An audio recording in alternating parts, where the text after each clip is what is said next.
يا صباح الفل عليكم. عاملين ايه يا كل المتابعين؟ معاكم نورة من قناة يوميات واكلات نورة. ان شاء الله النهاردة هنبتدي مع بعض كده فيديو جديد. عندنا كده شوية من الطماطم. آه لقيتهم كده كويسين مع واحدة كده بتبيعهم وطبعا وش العداية بيبقى فيهم مثلا حتة مغبوطة كده من عشان بيحطوا العدايات أو الأقفاص فوق بعض. بس الصراحة تحفة جدا وادتهم لي بسعر كويس يعني. فقلت بقى طبعا اما اخزنهم معاكم كده هنعملهم ان شاء الله، هنعملهم صلصة وعشان نستخدمها بقى في المكرونة، في التسبيكات، أي الحاجات دي كلها. إن شاء الله الطريقة تعجبكم. وتعالوا بينا بقى نبتدي الفيديو ونخزن شوية الطماطم الحلوين دول. أول حاجة خالص أنا جبت الطماطم كده وفتحت عليها كده المية، وابتديت بقى طبعا أشيل القمع اللي هو الأخضر ده، ولو فيها طبعا حتة من الجنب كده مغبوطة، حتة سمرة زي اللي قابلتنا دي. طبعا هي قشرة بس، مجرد قشرة من بره بس، سمرة من بره بس هي من جوه حلوة يعني. وابتديت كده انضفها زي ما انتوا شايفين كده تحت المية الجارية. وبعد ما اخلصها خالص هرجع اشطفها تاني، وطبعا انا حطاها في مصفى عشان ما يبقاش فيها مية وكده. غسلتها مرة واتنين زي ما احنا شايفين، مية جارية مفتوحة بس طبعا مهدياها شوية على قد يعني. وبعد ما غسلتها كده مرة واتنين وبقت زي الفل، جبت حلة وحطيتها كده في الحلة وشغلت عليها النار تمام، وهديت عليها النار كده من غير مية خالص.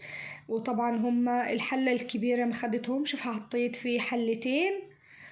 وبعد كده طبعا كل ما تجيب مية اصفيها. شايفين انا بعمل ايه؟ كل ما الاقيها تحوش مية كده وتنزل المية اللي فيها اصفيها، لانها الصراحة بتسرد او بتجيب مية طول ما هي على البوتاجاز على نار هادية، بتجيب مية كتير. ودلوقتي طبعا قلت عما تخلص، كانش ورايا شغل ولا ورايا حاجة، قلت كده اما اعمل كوباية شاي وحتة كيكة من الكيكات الحلوة الجميلة دي.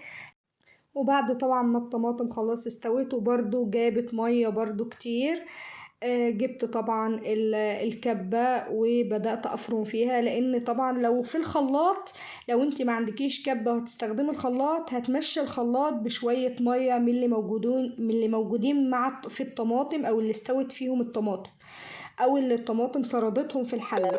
طيب لو عندك الكبة تمام، ما انتش هتحتاجي اي مية خالص ومش هتحتاجي تحطيها تاني على البوتاجاز لو عايزاها صلصة، صلصة يعني. لكن لو انت زي كده يعني انا عندي الكبة فخلاص بشيل وبصفيها من المية خالص باستخدام المقصوصة او مصفى او اي حاجة، وبعملها شايفين تقيلة جدا وتحفة جدا، وكمان بحطها في المصفى. وهوريكم دلوقتي بعد ما طلعت من المصفى اللي هيحصل، يعني هوريكم اللي طالع منها. لو انت ما عندكيش كبة وهتستخدمي الخلاط، هتمشي بس الخلاط بشوية مية من اللي هما موجودين مع الطماطم، وعايزة تسويها تاني على البوتاجاز بتاع نص ساعة كده تمام. مش عايزة خلاص بتكيسيها كده زي ما هي. طبعا انا زهقت من الاسباتيولا، زهقتني، فقلت ايديا احسن. يعني بصوا ايديا احسن من اي حاجة، وهتعصر الطماطم ومش هتخلي فيها اي حاجة غير البذر والتفل اللي طالع من الطماطم. احنا في زمن ما ينفعش نرمي اي حاجة خالص تمام، ولا ايديا انضف تمام. هوريكم دلوقتي، شايفين انا بوريكم اهو، شايفين ده التفل اللي طالع والبذر. طبعا لو احنا سيبناهم مع الطماطم بيخلوا لونها مش اللون ده. شايفين اللون ده صافي ولونها احمر وما فيهاش بذر ولا فيها تفل. التفل والبذر بيبقى لونهم اصفر فهيغيروا لون الطماطم، وكمان هتبان لو احنا بنعمل مكرونة او حاجة هتبان على وحدات المكرونة البذر والقشر والحاجات دي. لكن انا دلوقتي بعمل لكم طماطم صافي خالص، مش عشان ضربناه في الكبة او في الخلاط ومسويينها على البوتاجاز، معنى كده لا، البذر بيفضل صحيح زي ما هو، وبنضطر ان احنا نصفيها في مصفى. تمام. بعد كده جبت الاكياس بتاع التخزين بتاع التلاجة، وعندك علب بتحطيها في علب بلاستيك مفيش مشاكل، عندك برطمانات ازاز برضو مفيش مشاكل بتحطيها فيه. ودلوقتي طبعا انا جبت اكياس وحطيت في كل كيس كبشتين 3 كده على قد ما انا بحتاج. ودلوقتي طبعا انا كنت عايزة افردهم عشان ما ياخدوش عندي مساحة في الفريزر.